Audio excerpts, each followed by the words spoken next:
First year biology के student ध्यान दें। फर्स्ट ईयर बायोलॉजी के स्टूडेंट ध्यान दें।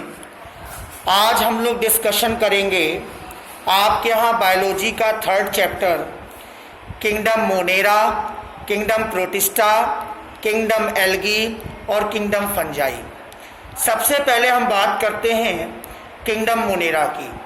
किंगडम मोनेरा का मतलब होता है मोनेरा में जितने भी प्रोकैरियोट्स होते हैं वो सारे प्रोकैरियोट्स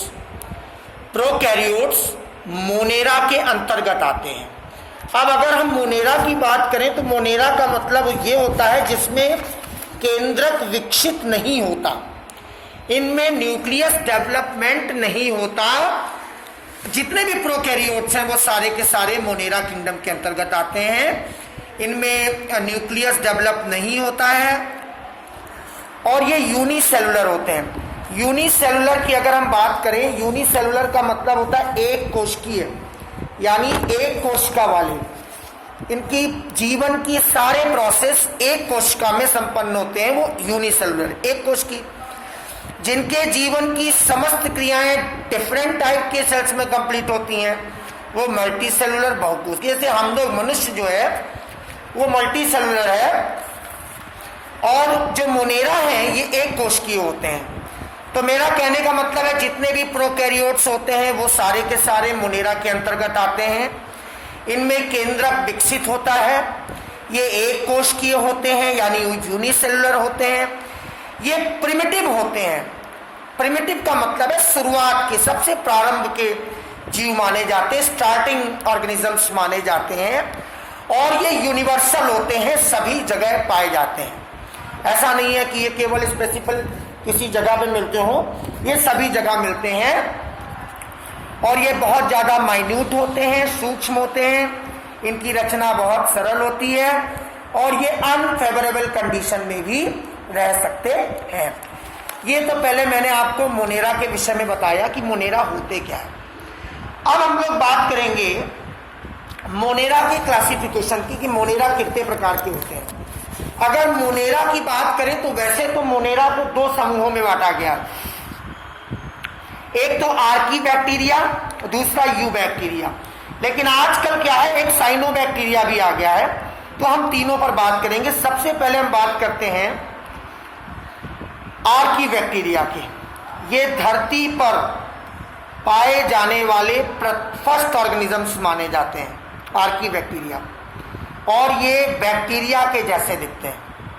ये बैक्टीरिया है नहीं लेकिन बैक्टीरिया के जैसे दिखते थे। उसके बाद दूसरे होते हैं यू बैक्टीरिया यानी जीवाणु। जीवाणुओं के विषय में आपको बहुत अच्छे से पता है। हम बैक्टीरियोलॉजी एक साइंस है पूरी, जीवाणु विज्ञान, जिसमें इनकी स्टडी करते हैं। जीवाणु की खोज सबसे पहले, बैक्टीरिया की खोज सबसे पहले हॉलैंड के एक वैज्ञानिक थे एंटोनी वॉन ल्यूवेनहॉक। उन्होंने 1676 में की थी। और विज्ञान की जो फादर ऑफ बैक्टीरियोलॉजी हैं, जीवाणु विज्ञान के जनक हैं, वो हम एंटोनी वॉन ल्यूवेनहॉक को ही बोलते हैं। उसके बाद एक वैज्ञानिक आए लुई पाश्चर।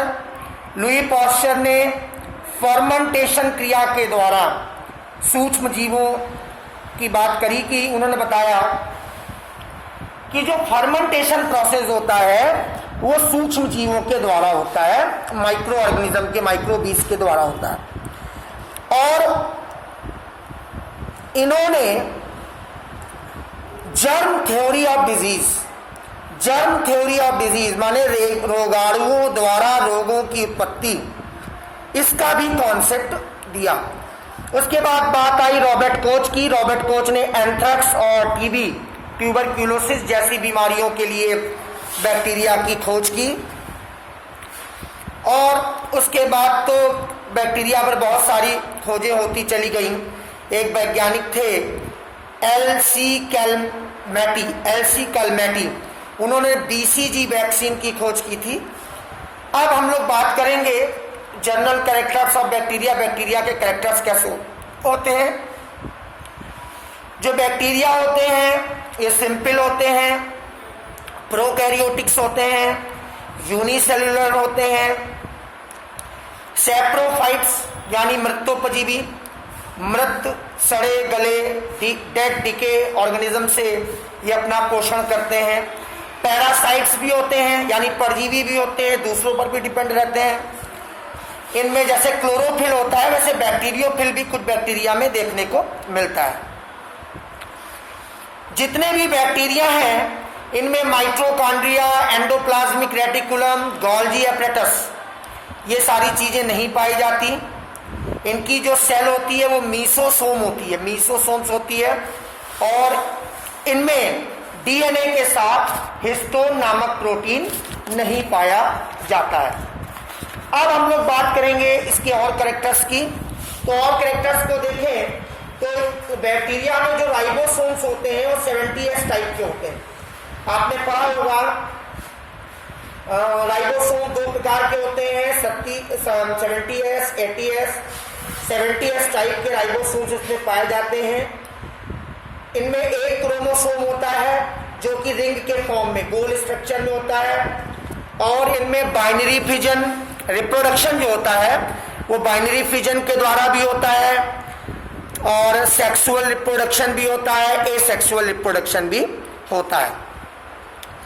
अब हम लोग बात करेंगे डिफरेंट टाइप्स ऑफ बैक्टीरिया की। अभी मैं आपको बताना चाहूंगा कि जो बैक्टीरिया है वो उनकी रचनाएं, उनके शेप कई प्रकार के होते हैं।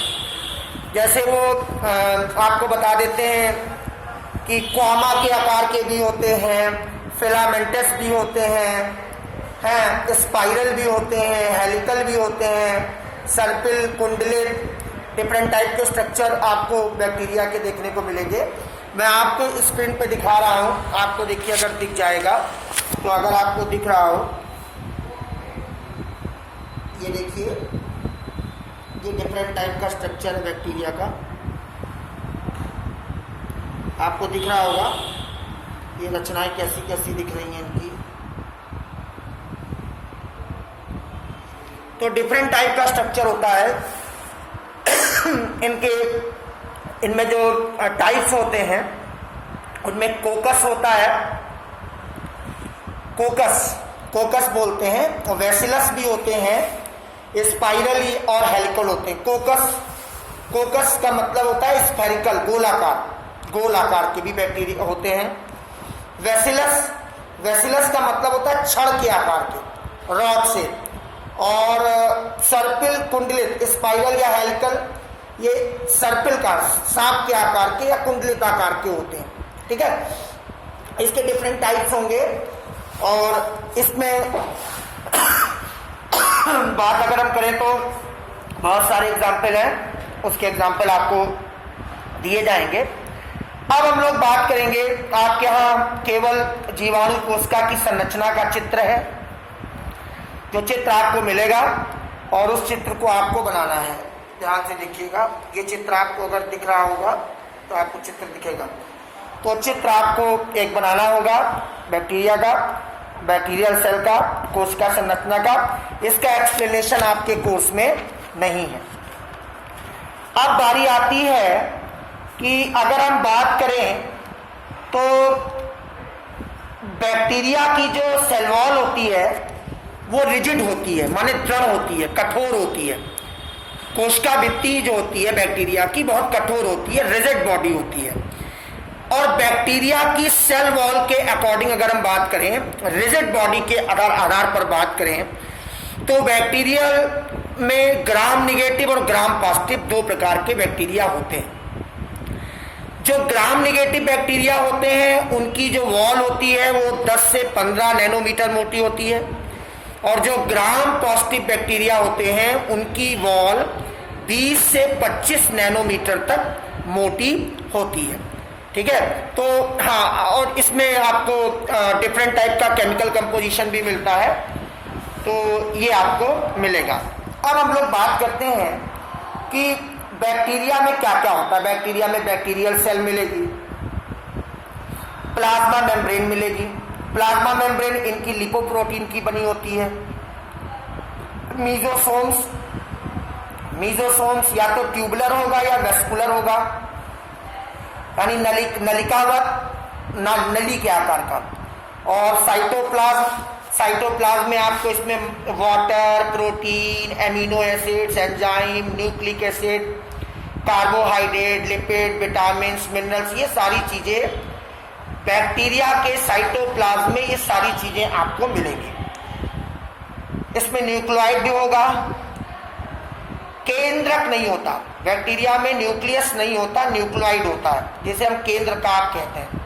प्लाज्मिड पाया जाता है और प्लाज्मिड में वृत्ताकार रिंग शेप का डीएनए होता है, ठीक है। और इसमें लोकोमोशन के लिए फ्लैजला भी मिलता है, कशाब या फ्लैजला जिसे कहते हैं, जिससे इसमें मूवमेंट होता है, ठीक है। इसमें पिली या फिम्बरी बोलते हैं उसको, रोम या फिम्बरी, ये फ्लैजला की जो होती हैं उनके स्ट्रक्चर्स होते हैं, रोए जैसे स्ट्रक्चर्स होते हैं। और ये जो होते हैं ये प्रोटीन के बने होते हैं और इनकी संख्या भी होती है 300 से 400 तक, चौड़ाई 3 से 10 नैनोमीटर तक होती है। और ये एडेसिव ऑर्गन है, आसंजक अंग है बैक्टीरिया के, ये आसंजक अंग है, काम करते हैं। और ये जब इनका सेक्सुअल रिप्रोडक्शन होता है तो सेक्सुअल रिप्रोडक्शन के समय ये जो जेनेटिक मटेरियल्स होते हैं, आनुवंशिक पदार्थ होते हैं, उनका ट्रांसफर करते हैं, स्थानांतरण करते हैं। अब हम लोग बात करेंगे न्यूट्रिशन इन बैक्टीरिया, बैक्टीरिया में पोषण। अगर बैक्टीरिया में पोषण की बात करें तो बैक्टीरिया में पोषण दो प्रकार से मिलता है, एक हेटेरोट्रॉपिक, एक ऑटोट्रॉपिक। विषमपोषी, समपोषी। विषमपोषी, परपोषी या हेटेरोट्रॉपिक बैक्टीरिया क्या होते हैं? जो भोजन के लिए दूसरे पर निर्भर रहते हैं। इसमें आपको पैरासिटिक बैक्टीरिया भी देखने को मिलेंगे, इसमें मृतजीवी बैक्टीरिया भी मिलेंगे और सिम्बायोटिक बैक्टीरिया भी आपको इसमें देखने को मिलेंगे। ये होते हैं आपके न्यूट्रिशन इन बैक्टीरिया की हम बात करें। अब परजीवी बैक्टीरिया जो होते हैं, जो रोगजनक होते हैं, पैथोजेनिक होते हैं, जो डिजीज क्रिएट करते हैं। मृतोपजीवी जो मृत सड़े गले ऑर्गेनिक कंपाउंड से अपना पोषण करते हैं। सिम्बायोटिक बैक्टीरिया में जैसे आपका वही है nitrogen fixing bacteria, Rhizobium leguminosarum, ठीक, बैसिलस रेडिसिकोला, ये बहुत सारी चीजें हैं। तो ये सारे सिम्बायोटिक बैक्टीरिया है। अब बात आती है ऑटोट्रॉपिक बैक्टीरिया की। ऑटोट्रॉपिक बैक्टीरिया का मतलब होता है जो अपना पोषण स्वयं करते हैं।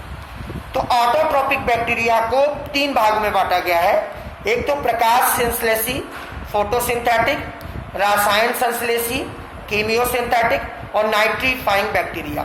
प्रकाश संश्लेषी बैक्टीरिया कौन होते हैं? जो सूर्य के प्रकाश की प्रेजेंस में अपना भोजन स्वयं बनाते हैं, ठीक है। इनमें पिगमेंट होते हैं, पिगमेंट के थ्रू बनाते हैं।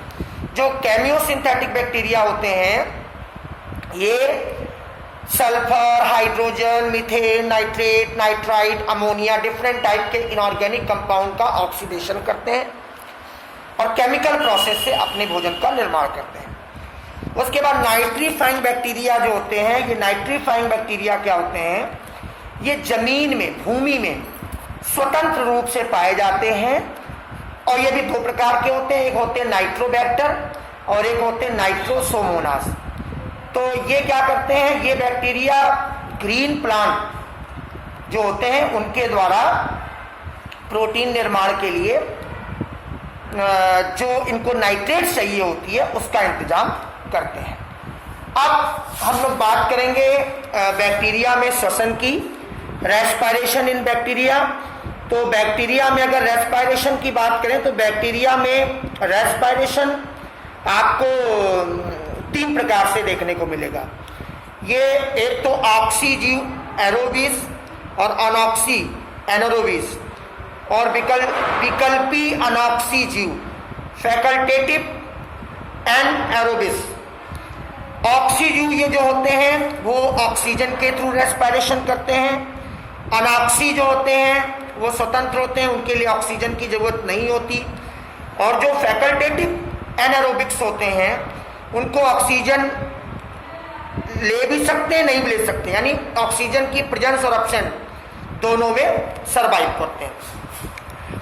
अब आपको हम लोग बताएंगे रिप्रोडक्शन इन बैक्टीरिया। तो रिप्रोडक्शन इन बैक्टीरिया, बैक्टीरिया में रिप्रोडक्शन 3 प्रकार से होता है, vegetative, asexual, sexual. Vegetative reproduction में पहला तो होता है शरीर के किसी भाग से ही बैक्टीरिया का निर्माण होना, वो वेजिटेटिव। इसमें बाइनरी फिजन है, बाइनरी फिजन में उसका शरीर विखंडित होता है, टूटता है और नया बैक्टीरिया बनता है। बाई बडिंग, मुकुलन, मुकुलन का मतलब होता है जैसे गांठ नहीं पड़ जाती है, तो बैक्टीरिया के किसी हिस्से में गांठ सी पड़ जाएगी, वो गांठ डेवलप करके उभार आ जाएगा, वो उभार डेवलप करके एक नया बैक्टीरिया दे देगा। तो वेजिटेटिव रिप्रोडक्शन 2 प्रकार का होता है, एक तो विखंडन, शरीर टूट करके नया बैक्टीरिया का निर्माण करना, शरीर के किसी हिस्से में उभार आ जाना, ये मुकुलन, बाई बडिंग। और जो एसेक्सुअल रिप्रोडक्शन होता है उसके लिए या तो एंडोस्पोर्स होते हैं या तो कोनोडिया होते हैं। एंडोस्पोर और कोनोडिया के द्वारा उनमें एसेक्सुअल रिप्रोडक्शन देखने को मिलता है। और सेक्सुअल रिप्रोडक्शन इनके यहाँ 3 प्रकार से होता है, जिसमें ट्रांसफॉर्मेशन है, ट्रांसडक्शन है, कॉन्जुगेशन है। संयुग्मन, रूपांतरण, पारक्रमण पिछले साल तक कोर्स में था, इस साल ये ज्यादा आपके कोर्स में नहीं है। अब हम लोग बात करेंगे चलते चलते इस चैप्टर में economic importance of bacteria. Bacteria हम लोगों के लिए लाभदायक भी है, हानिकारक भी है। मनुष्य और जंतुओं में बैक्टीरिया से बहुत सारे रोग होते हैं, जैसे हैजा है, डिसेंट्री है, ठीक है, गोनोरिया है, ये टाइफाइड है, काली खांसी है, वुफिंग कफ है, ये सारे मनुष्य के रोग हैं, बैक्टीरिया से होते हैं। आदि ब्लैक लेग डिजीज और भेड़ में एंथ्रेक्स रोग, ये भी बैक्टीरिया के कारण होता है, ठीक है। कैंकर, नींबू में और संतरे में सिट्रस कैंकर रोग हो जाता है। सेम, बीन ब्लाइट, सेम का अंगमारी, चावल की अंगमारी, ब्लाइट ऑफ पैडी, ये पौधों में रोग होते हैं। बैक्टीरिया हम लोगों के लिए इम्पॉर्टेंट भी हैं। बैक्टीरिया से बहुत सारी डिजीज बनती है, ये भूमि की उर्वरा शक्ति को भी बढ़ाते हैं। कुछ खाने पीने की चीज़ों जैसे दूध, दही, पनीर, मक्खन में भी बैक्टीरिया होता है। और इंडस्ट्रियल जैसे चाय उद्योग में, तंबाकू उद्योग में, सिरका बनाने में, लैक्टिक एसिड बनाने में, बहुत सी जगहों पर बैक्टीरिया का हम प्रयोग करते हैं। तो ये आपका चैप्टर है किंगडम मोनेरा, जो मैंने आज आपको बताया है। इसके नोट्स आपको अगली क्लास में प्रोवाइड किए जाएंगे। Thank you very much.